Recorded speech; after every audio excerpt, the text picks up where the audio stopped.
CBS 12 News starts now with breaking news.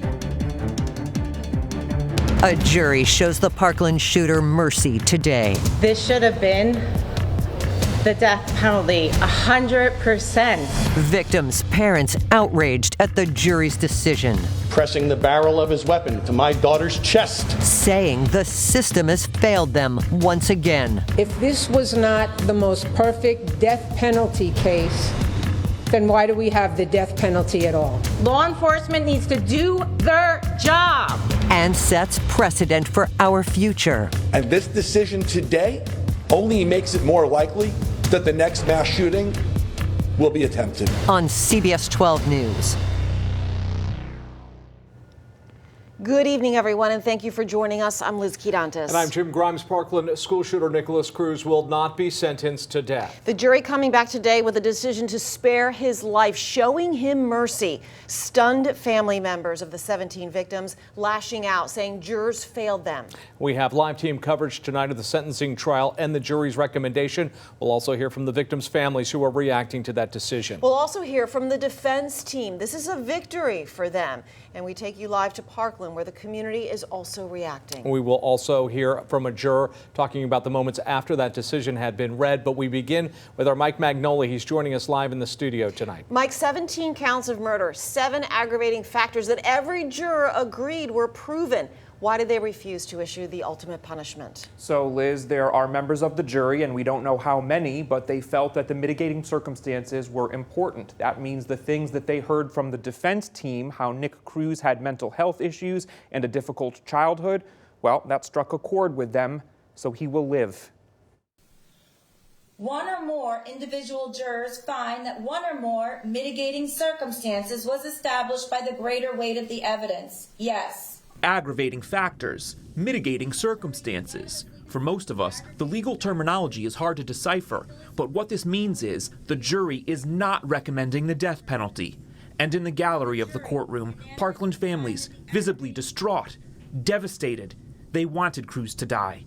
I'm disgusted with our legal system. I'm disgusted with those jurors. There are 17 victims that did not receive justice today. Nick Cruz is now 24 years old. In 2018, when he was 19, he went to Marjorie Stoneman Douglas High School in Parkland. He entered the 1200 building and used an AR-15 to kill 17 people. He told investigators he would have killed more if he could have. His weapon was shown to the jury this morning at their request. It was the last thing they saw before informing the judge they had reached a decision about his penalty. Eligibility for the death penalty as to victim Kara Loughran. We, the jury, unanimously find that the aggravating factors that were proven beyond a reasonable doubt outweigh the mitigating circumstances established as to Kara Loughran. No. All 17 victims becoming 17 counts of first-degree murder. And for each, the prosecution proved there were aggravating factors. Indeed, the jury found those aggravating factors to be valid and applicable, that Cruz was calculated and cruel, that he intended to cause harm to many, that he wanted to disrupt society and kill public officials. The 3 adults who were school employees can be considered public officials in this context. The jury says they agree on all of that. However, they could not unanimously agree on other parts of the case. Cruz, according to his lawyers, has fetal alcohol syndrome. His mother's drug use during pregnancy damaged his developing brain, they argued, and he had a troubled upbringing in his adopted home. The jury considered these points, and they felt that those merit special consideration. So Cruz will live. I'm just completely devastated and shocked by this verdict. To me, what it says to me, what it says to my family, what it says to the other families is that his life meant more than the 17 that were murdered. If the death penalty had been recommended, the defense team would have gone to the Court of Appeals, but it does not work like that for the prosecution. The state cannot try again for death. Liz, over to you. This is a big win for the defense, although Cruz's attorneys say it's not a time to celebrate. CBS 12's Al Pefley continues our live team coverage outside the Broward County Courthouse in Fort Lauderdale. Al? Liz, the defense attorney tells me that any criticism is unfair to those jurors. They were asked to serve, they served, and now we need to respect their verdict. The jurors in this case sat through a number of days of very, very difficult, traumatic evidence, and they heard it all, and they weighed it all, and they rendered a verdict. We have to respect that. The public defender says the jury in the Nick Cruz case did its job, and this is the way our legal system works. Gordon Weeks did not try to analyze what led to their decision, nor did he say how Cruz reacted to the decision. But he said now it's time for healing. I would also hope that this day is not a day of celebration, but a day of solemn acknowledgement and a solemn opportunity to reflect on the healing that is necessary for this community.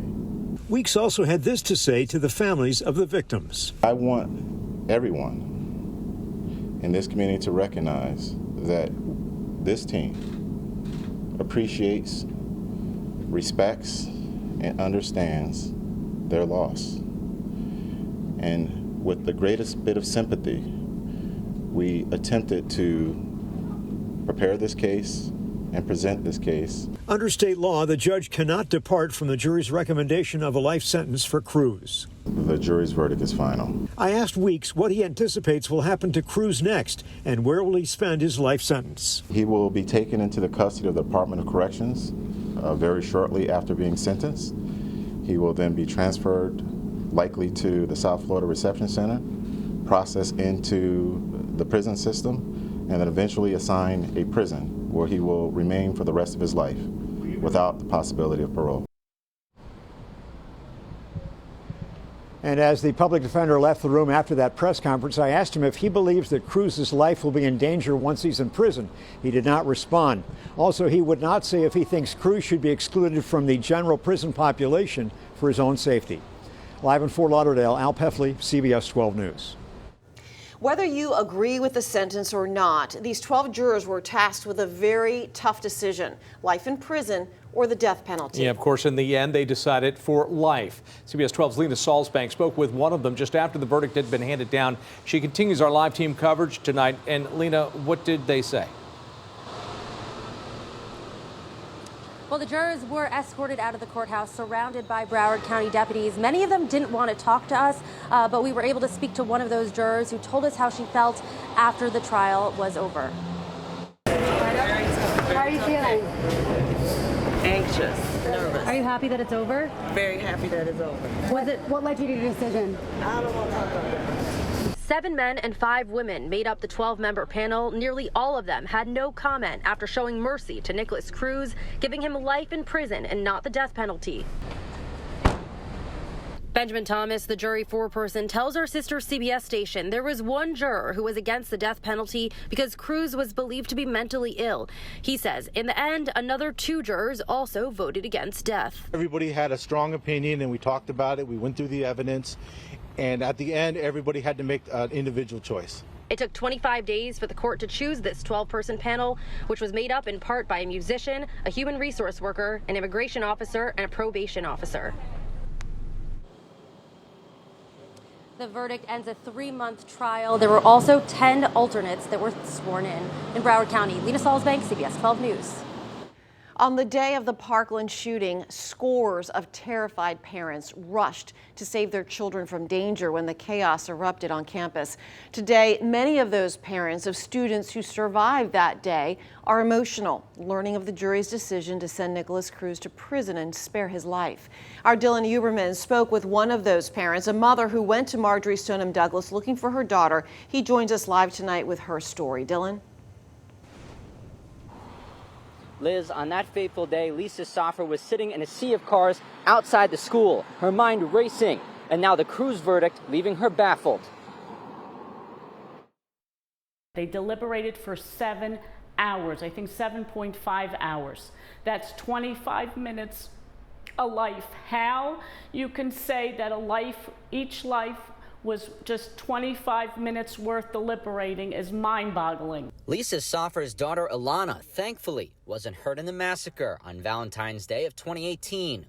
But Lisa saw things that day she'll never unsee. At one point, I saw a kid come out with some blood covered on his shirt and just saw kids running outside, and someone informed me that there was a shooting. Tried numerous times to contact Alana. There was no answer, it went to voicemail. She eventually made contact with her daughter, but several of Alana's friends didn't make it home, and they attended their funerals way too soon. Will live in my mind for eternity to go and see these kids that just will never ever have a chance, these beautiful souls. And today, she says the justice system failed and says the jury's decision brought nothing but more pain. He gets to go to jail, he gets to have food, he gets to have air.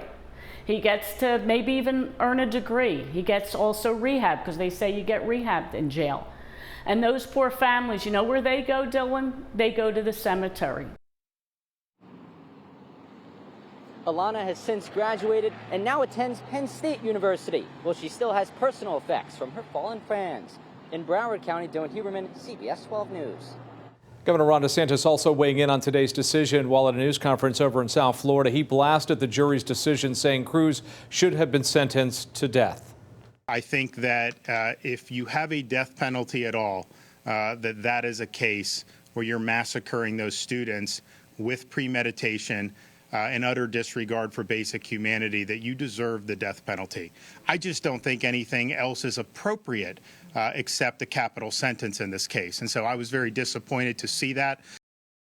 Governor's Democratic challenger Charlie Cruz also responding, tweeting this out: "There are crimes for which the only just penalty is death. The Parkland families and community deserved that degree of justice. I will continue to pray for healing for the families and every person impacted by the tragedy." We'll have much more coverage of the Parkland decision coming up in just a few minutes, including a handwritten letter we just obtained from the one holdout juror in this case that was sent to the judge. As we head to the break, we want to leave you with this: pictures of the 17 victims from Parkland. We'll be right back.